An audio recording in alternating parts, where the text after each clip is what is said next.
नमस्कार, वंदे मातरम। आप देख रहे हैं भारत की आवाज़ news, editor in chief Bholanath Mishra के साथ। आइए नजर डालते हैं इस वक्त की खबर पे।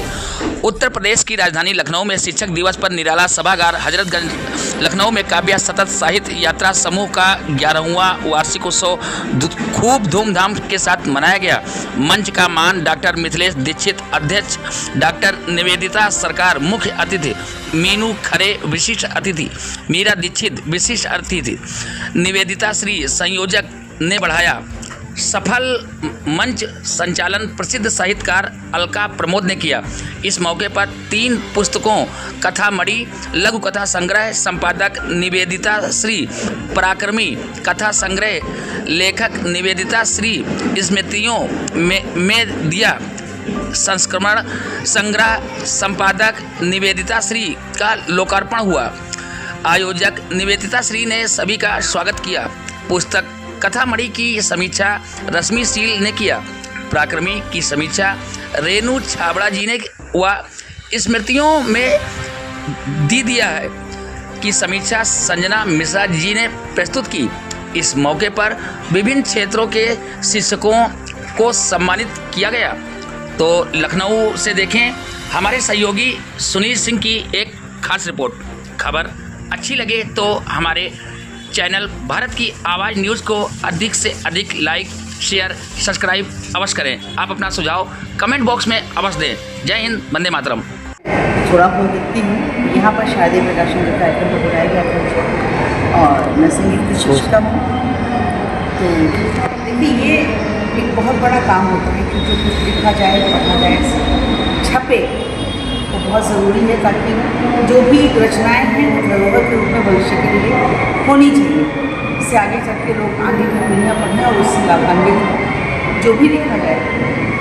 और तो इसका प्रकाशन होना, इसलिए शादी प्रकाशन का ये जो कार्यक्रम है ये बहुत महत्वपूर्ण है। इसमें अपने नए नए रचनाकारों को और पुराने को भी उनकी रचनाओं को छापते हैं और इसको संग्रह करने का ये बहुत अच्छा तरीका है।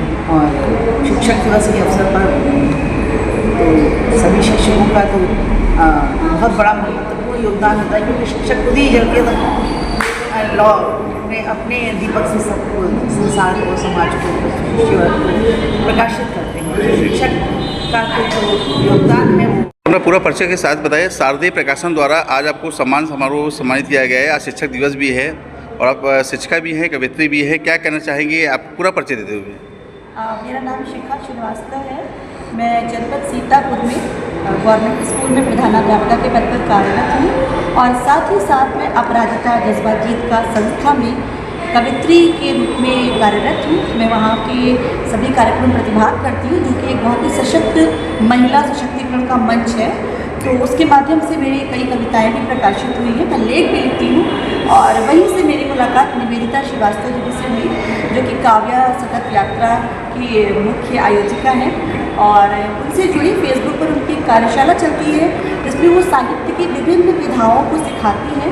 उसमें बहुत ही समृद्ध मंच है और बहुत ही अच्छे लोग उस मंच से जुड़े हैं और हम सब की साहित्यिक बारीकियाँ उनके माध्यम से दिन पर दिन सुधरती जा रही हैं। और ये जो सम्मान मिला है वो मुझे उनके द्वारा ही आमंत्रित होने पर मिला है और मैं अपने आप को बहुत ही गौरवान्वित महसूस करती हूँ कि एक शिक्षिका होने के नाते, एक विज्ञान की छात्रा रही हूँ, मैं शोध छात्रा भी रही हूँ, साथ ही साथ मुझे साहित्य का जो अनुभव मिल रहा है इन लोगों से जुड़ने के माध्यम से, तो बहुत अच्छा फील हो रहा है। देशवासियों को या प्रदेशवासियों को शिक्षक दिवस पे क्या बधाई देना चाहेंगे, शुभकामना क्या देना चाहिए?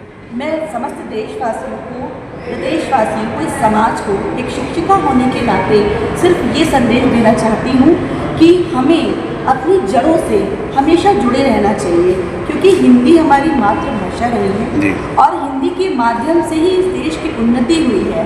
तो इस भाषा को सशक्त बनाने के लिए जो भी हमारा प्रबुद्ध वर्ग है उसको अपनी कलम की ताकत के साथ समाज में बदलाव के लिए लिखते रहना चाहिए, क्योंकि कलम की क्रांति भी समाज में क्रांति ला सकती है। और हम कलम के माध्यम से अपने भावों को प्रकट करते हुए बहुत सारे सुंदर सामाजिक संदेश देते रहते हैं, चाहे वो पर्यावरण जागरूकता हो, फिर चाहे वो कोई भी सामाजिक क्रांतियाँ हो। हम अपने कलम के माध्यम से समय समय पर अपना योगदान देते रहते हैं और समाज के विभिन्न संदेश देते रहते हैं। बहुत द्वारा आज आपको सम्मानित किया गया है। पूरा परिचय देते हुए आज के कार्यक्रम के बारे में बताएं। सामने देखिए। मैं डॉक्टर अनुपमा श्रीवास्तव। यस। मैं एक शिक्षिका हूँ और साथ ही साथ महिलाओं के लिए और अनाथ और गरीब बच्चों के लिए एक मंच अपराजिता जज्बा जीत का नेशनल वेलफेयर ट्रस्ट का भी संचालन करती हूँ। आज कथामणि पुस्तक है जिसमें लघु कथाओं का संग्रह है। उस कथामणि में मेरी कुछ कथाओं का भी स्थान है, तो उसका ये यहाँ पर विमोचन था जिसमें मुझे आमंत्रित किया गया था। एक शिक्षक होने के नाते शिक्षक दिवस के अवसर पर सम्मानित करने लगी और कथाओं के हेतु के जो आज मेरी कथाएं यहाँ पर प्रकाशित हुई हैं कथामणि में। आप अपना परिचय देते हुए ये बताएं कि आप किस किस चीज़ से जुड़ी हुई है अपना थोड़ा। मैंने जैसे बताया कि मैं वैसे एक शिक्षिका हूँ और एक शिक्षक एक फुल टाइम जॉब होता है तो बहुत व्यस्तता रहती है, तो और कुछ मैं क्या करूँगी, लेकिन एक मंच छोटा सा अपने सभी साथियों के साथ मिलकर खोला था जो अपराजिता जज्बा जीत का नेशनल वेलफेयर ट्रस्ट, जिसमें सभी महिलाओं को उनको जिनकी हॉबीज़ कहीं खो गई थी, जिनकी रुचियाँ कहीं पर्दे के पीछे चली गई थी अपने पारिवारिक उत्तरदायित्वों में, उनको स्थान देने के लिए एक मंच, उनको कोई मंच देने वाला नहीं था अपने विद्यार्थी जीवन में और वैसे अपने जीवन में विवाह से पूर्व उन्होंने तो बहुत कार्य किए, लेकिन जैसा कि हमारा सांस्कृतिक सामाजिक ढांचा है और जो बोला जाता है महिलाओं को कि बस शादी के बाद हो गया, तो अब उसको स्थान देने के लिए कहीं कहीं वो अंदर दब रही थी, उठ रही थी, वो किसी से कह नहीं पाती थी, कुछ बहुत अच्छी लेखक थी, कुछ बहुत अच्छी गायक। प्रकाशन द्वारा एक सम्मान समारोह था, शिक्षक दिवस भी आज है, क्या कहना चाहेंगे पूरा परिचय देते हुए? आज आपको भी सम्मानित किया गया है जी, पूरा परिचय देते हुए। मैं doctor Shobha Vajpayee, professor of English BSNB PG college.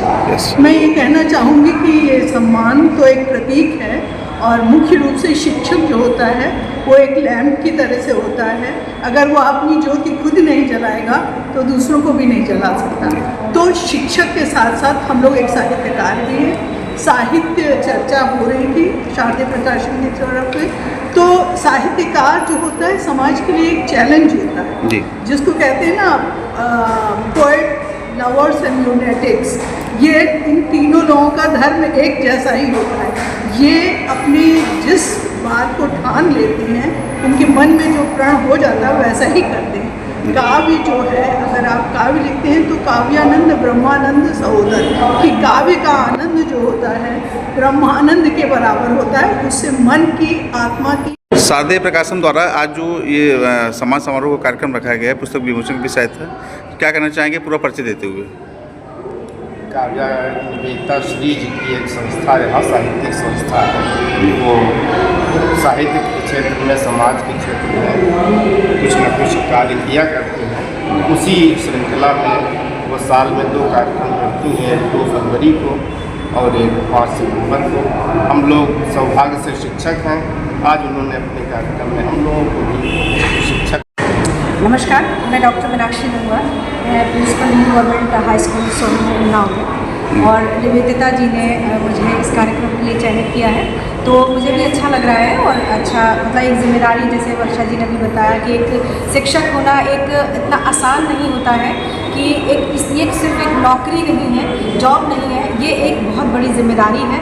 और हम एक मशीनरी में काम नहीं कर रहे हैं, बल्कि बहुत सारे माइंड्स को जो है हम डेवलप कर रहे होते हैं और बहुत कुछ आगे देश के लिए भी कर रहे होते हैं, तो इसके लिए हमें एक जिम्मेदारी का एहसास भी है। और इस पुरस्कार को प्राप्त करके मुझे बहुत अच्छा भी महसूस हो रहा है और आगे मुझे कोशिश करूँगी कि मैं बहुत और अच्छा कर सकूँ। बहुत बढ़िया।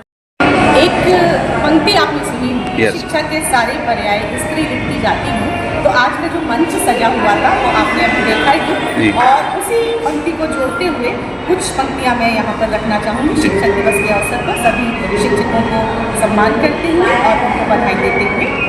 अशिक्षा के काले बादल जब ज्ञान दीप पर मंडराते हैं, निपट मोड़ गहरी रातों में दीप पर रेत चढ़ाते हैं, मैं अपनी कमजोर समझ से, कांपते शिथिल हुए करों से, उठती गिरती इन ज्वार लहर पर शिक्षा के सारे पर्याय बस स्त्री लिखती जाती है। नीति अनीति के कपट जाल जब पग पग छल कर जाते हैं, युधिष्ठिर जैसे धर्मपुत्र भी लाचार बेबस हो जाते हैं। सभ्य समाज की सट्टाबाजी में भोले भेंट चढ़ जाते हैं, मैं बेहद अनजान तटों पर शांति सरलता के सारे पर्याय बस स्त्री गढ़ती जाती हूँ, बस स्त्री गढ़ती जाती हूँ। बहुत मैं कहना चाहेंगे कि अंग्रेजी में एक कहावत है, पब्लिश और पैरिश, Yes. कि आप लिखते बहुत अच्छा हैं, बहुत अच्छी रचनाएं करते हैं, मगर अगर आप पब्लिश नहीं करवाते तो रचनाएं पैरिश हो जाती, धीरे धीरे लुप्त हो जाती हैं। इसलिए प्रकाशन की दृष्टि से ये बहुत अच्छा काम कर रहे हैं। Thank you.